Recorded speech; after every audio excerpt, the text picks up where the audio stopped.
Hello summoners and welcome back to another ProGuides video. My name is Kellen and today we'll be covering the 10 best pocket picks in League of Legends and some quick advice for each of the picks. A pocket pick is a champion that you feel like you can fall back on in times of need, regardless of the current meta. They are comfortable, they're reliable, and they'll save you in champion select when you really need them the most. Naturally, today's question of the day is who is your go-to pocket pick champion when you're auto-filled? Mine usually has to be something like Malzahar because he's a very easy mid laner, or for support I really like to go back to Alistar because he's just one of my better supports if I do have to play support. Let us know your answers in the comments down below. Also, before we get started, are you always getting ganked, constantly demolished? Well, don't worry, we've got you covered. ProGuides is the #1 proven way to quickly level up your League of Legends skills. Whether you're looking for tier lists, champion guides, coaching, or courses from your favorite pro players, ProGuides is where you'll find them. Even players like Nightblue, Bunnyfufu, BoxBox, and Locodoco support ProGuides, so what are you waiting for? Click the link in the description down below and start improving right now, and with all that being said, let's jump into the video.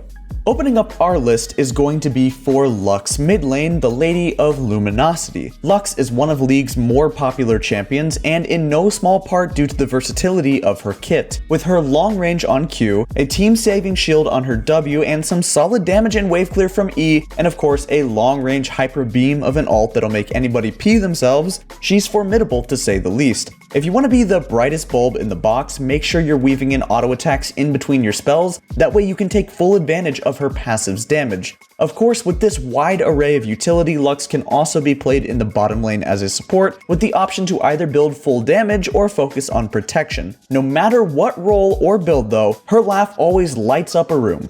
Next up on the list is ORNN, the Fire Under the Mountain. Now, it's no secret that the Blacksmith Demigod is one of the best champions in the game right now, but regardless of the current meta state of the champ, ORNN's bundle of passes, which is definitely called Absolute Unit, just trust us on that, don't look it up, gives him some of the best stats in the game. In addition to that, he has some really good damage that no tank has, and really, you just have the ability to sustain yourself in lane, and simply building item components with the passive in lane allows you to stay in lane forever and damage anybody as hard as you want. ORNN's Q is an excellent poking and farming tool during the laning phase. His W is a great source of wave clear and allows him to ignore CC for a short duration. His E is a versatile method to escape or engage, and his ultimate is arguably the best initiation ability in the game. One quick tip for ORNN is to practice the timing on your W, that way you can absorb the opponent's CC. If you master the timing of your W, it can separate you from being a demigod to the demi-clod. And if you haven't truly played against Blitzcrank yet, you haven't lived until you've tasted a Blitzcrank's oily tears after his hook gets completely denied by your W.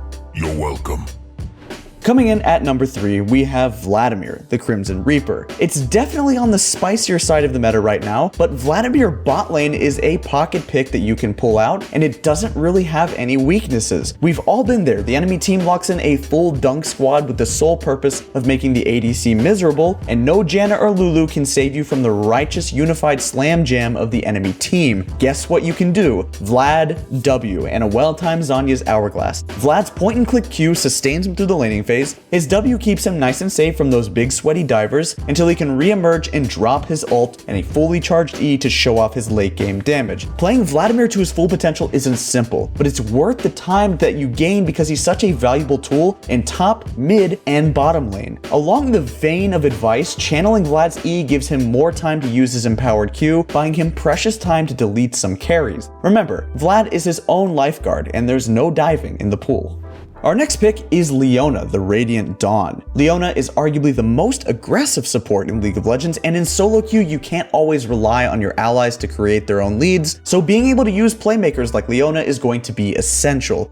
Between her Shield Bash Q stun, the ranged E engage of her E's root, and her R stun, she has all of the tools that you need to catch out an enemy mistake, and then of course, punish them. She wouldn't be League's foremost engaged support though if she died in every fight, so she uses the tank stats from her W's light shield in order to keep healthy enough to walk away from the battle. After all, you can't spell stun without sun, and you can praise LEONA in any comp that she needs to be in order to hard engage. Our quick tip for LEONA is to allow your allies to weave in procs of your passive in between her spells rather than just rapidly stacking CC. Doing this increases her damage output significantly and establishes her position as the center of the universe.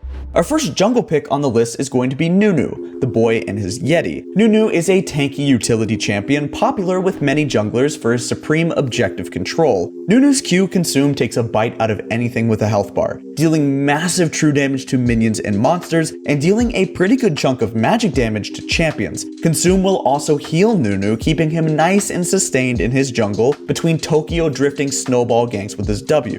On top of that, his E ability is great to keep enemies in place, while he charges up his ult for a respectable amount of damage for a tank. NUNU's Consume also enables him to counter jungle very efficiently, sneak some early dragons, and stack its true damage with Smite to win any 50-50 objective, as long as the other jungler isn't named Cho'Gath. To reach the next level with NUNU, you need to be able to use your Q on turret dives to stay healthy, and then hold aggro for a bit longer. Just eat through the pain. And one more bonus tip, avert your eyes if NUNU dies. This is a super essential mechanic as his death animation is the saddest in the game, and if you're chasing LP, you can't afford to dwell on the mental and emotional consequences of a magical Freljordian orphan violently losing his only friend in life. Speaking of magical orphans, Annie the Dark Child is our second pocket pick for mid. Annie is a short-range burst mage that rewards good fundamentals and helps teach the basic skills of the game, something that is very important. Her Q refunds mana if it kills a target, letting her farm easily. Her W is a cone of flame that gives her good wave clear and offers a strong teamfight damage ability, and she can either use her E for the extra defensive stats or for the bonus movement speed to help her make plays. Of course, Annie's R Tibbers is what we all fear the most. When partnered with Annie's passive stun, this AoE nuke can turn a teamfight on its head. Our quick tip for Annie is to remember that you don't always have to use Tibbers to proc your stun. Sure, it's gratifying to gently place 1,000 pounds of Demon Bear onto the enemy, but when it comes to locking down a single champion, it's going to be best to use your Q, since of course it can't be dodged or flashed. Once you have that guaranteed stun, you're then able to just drop Tibbers if you want, and his play date will do the rest. If you find yourself auto-filled out of mid, Annie also makes an excellent mage support in the bottom lane, because trust me, enemy ADCs love meeting Tibbers. Trust me, pinky promise. Our second top lane pick is Kennen, the heart of the Tempest. Kennen is a walking taser disguised as a ranged CC mage, which contains all three of any top laner's least favorite terms: ranged, CC, and mage. Kennen being a ranged auto attacker makes him great at bullying out melee champions, and even in harder matchups he can just pop his E to keep distance and then farm with Q. The safety alone isn't what makes Kennen such an amazing pocket pick though, it's his crowd control. Kennen's R allows him to stun multiple targets in a large circle around him. He can then use his W and add more passive procs for more additional damage and CC on top of that. Even if he finds himself behind, Kennen's lockdown will be a threat to any team fight if you can get your tiny fuzzy electromaniac hands into the fight. Since Kennen's E is his primary way to escape ganks, use it sparingly, as it's a good way to use up the voltage on your Kennen play, since his ungankable Kennen is a very annoying one. Outside of the top lane, Kennen can be played in mid or as a support, and sometimes if you're reckless, fits well into the AD carry position. He's good in pretty much all comps that lack any little extra spark in their teamfight. Jungle pocket pick number 2 is for Warwick, the uncaged doggo. The Wrath of ZAUN. Like NUNU, Warwick offers a very easy jungle clear sustained by the lifesteal of his passive and his Q. His W lets him see blood trails to help him run down nearby champions, and he can use his R to lunge at the throats of whoever he is tracking. Once Warwick is in the fight, he can use his E to tank damage and then fear the enemies around him. That way, either he can clean up the mess or the enemies can be cleaned up by your allies and have leftovers. It's easy to be an okay boy on Warwick, but if you want to be a good boy, such a good boy, then you should use your Warwick Q and hold it down to follow enemies through their dashes, and it'll take you that extra mile. Sometimes, literally. Warwick sees turrets as the forbidden fire hydrant, so if you're flanking some top lane, he's great to be flexed in to meet that goal. For SIVIR, the battle mistress, she's always going to be a pick that is very reliable. Riot barely messes with her, but that's just because they know better. She can hard push on a whim and use the wave clear provided by her Q's long range boomerang, and then use her W's ricochet attacks to eradicate a stacked wave before it can even crash. SIVIR's E is a spell shield that gives her mana back when she successfully uses it, and keeps those filthy peasants from engaging on her, and when late game comes, her ult's AoE movement speed and attack speed buffs turns her into a crit bouncing storm of DPS.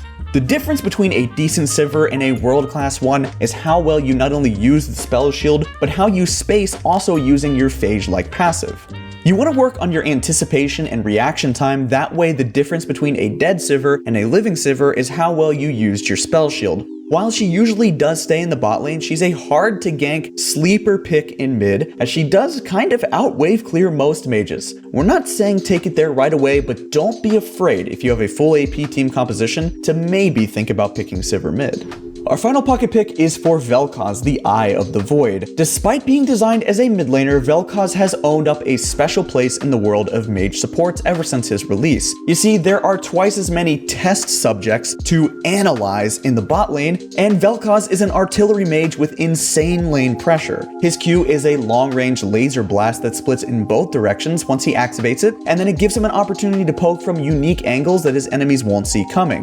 His W tears open a rift of void energy that will deal damage twice, and if you combo that with the E knockup, it makes for a very easy way to proc passive true damage. If his opposition ever gets away from that, he can then fire his R's sustained laser blast and evaporate any champions. Aside from brushing up on geometry, the easiest way to capitalize on VEL'KOZ's damage is to first cast your E, then immediately cast the W. Since the W doesn't animation lock VEL'KOZ, it very easily allows him to proc passive quickly before his target can ever recover from the E knockup. The Eye of the Void can of course be flexed to mid lane on nerds who don't deal true damage, but outside of that, he's devoid of other lane choices. Get it? Get it? You know, void? Alright, that concludes this video. Thank you very much for watching, guys. Once again, make sure to check out ProGuides.com to take your game to the next level. We have so much content over there that we want you guys to check out, so make sure to stay tuned to our YouTube channel, as well as, of course, check out the link in the description down below. Until next time, good luck on the Rift Summoners, and I'll see you all in our next video.